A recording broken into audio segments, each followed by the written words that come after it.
தீபாவளி பலகாரம் இன்றைக்கி பார்க்க போகிறது வந்து ரிப்பன் பக்கோடா. இந்த ரிப்பன் பக்கோடாவுக்கு நம்ம முதல்ல பண்ண வேண்டியது வந்து பொட்டுக்கடலை, அதாவது சட்னி கடலை இருக்குது இல்லையா, அது வந்து கொஞ்சமாக எடுத்து நீங்கள் மிக்சியில் நல்லா பவுடர் பண்ணி வச்சுக்கோங்க. அதில் இப்போ நம்ம வந்து எடுக்க போகிறது வந்து நம்ம மெஷர்மெண்ட் வந்து ரொம்ப தெளிவாக சொல்கிறேன். அரிசி மாவு 1 கப்பு, கடலை மாவு 1 கப்பு, இந்த பொட்டுக்கடலை மாவு நம்ம பவுட்ரு பண்ணோம் இல்லையா, இந்த பவுட்ரு பண்ண பொட்டுக்கடலை வந்து கரெக்டாக 2 டேபிள் ஸ்பூன் அளவுக்கு, நல்ல பெரிய ஸ்பூன் அளவுக்கு நான் போட்டிருக்கேன். இந்த இது மட்டும்தான் உங்களுக்கு மெயின் மெஷர்மெண்ட் தேவை.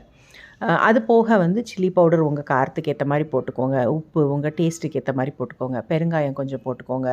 பூண்டு வந்து நான் 2 வந்து பூண்டு வந்து நல்லா பேஸ்ட் பண்ணி அதில் போட்டிருக்கேன்.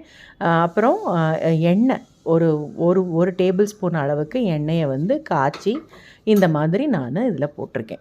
எண்ணெய் சூடாக இருக்கும்போது நேரடியாக கையை விடாமல் ஸ்பூன் வச்சு இது பண்ணிவிட்டு அது நல்லா மிக்ஸ் பண்ணுங்கள்.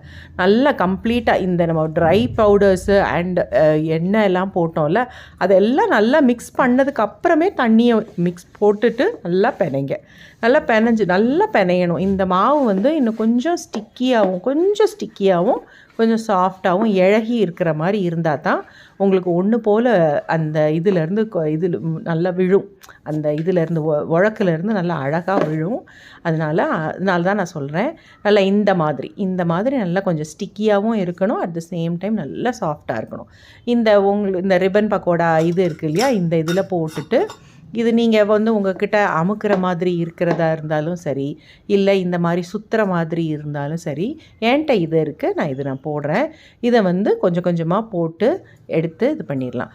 இதுக்கு இன்னொன்று மெயின் என்னென்னா, இந்த மாதிரி நீங்கள் போடும்போது எண்ணெய் வந்து நல்லா காஞ்சி இருக்கணும், நல்லா சூடாக இருக்கணும். அது மாதிரி நீங்கள் போட்டிங்க அப்படின்னா நல்லா உங்களுக்கு ஒன்று போல் வரும். இந்த மாதிரி ஒரே ஒரு தடவை திருப்பி போட்டிங்கன்னா போதும், அப்படின்னா தான் உள்ள வரைக்கும் நல்லா வெந்து இருக்கும்.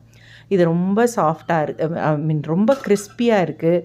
அட் த சேம் டைம் உங்களுக்கு எண்ணெயே ரொம்ப குடிக்கவே இல்லை. இது மாதிரி நீங்கள் போட்டு இந்த ஒரு கப் அரிசி மாவு 1 கப்பு இந்த இதுக்கு வந்து நல்லா இவ்வளோ வந்துச்சு எனக்கு. ஸோ நான் இன்னும் போட்டுட்ருக்கேன். நீங்கள் லாஸ்ட்டில் இதனுடைய கிறிஸ்பினஸ் மட்டும் பாருங்கள்.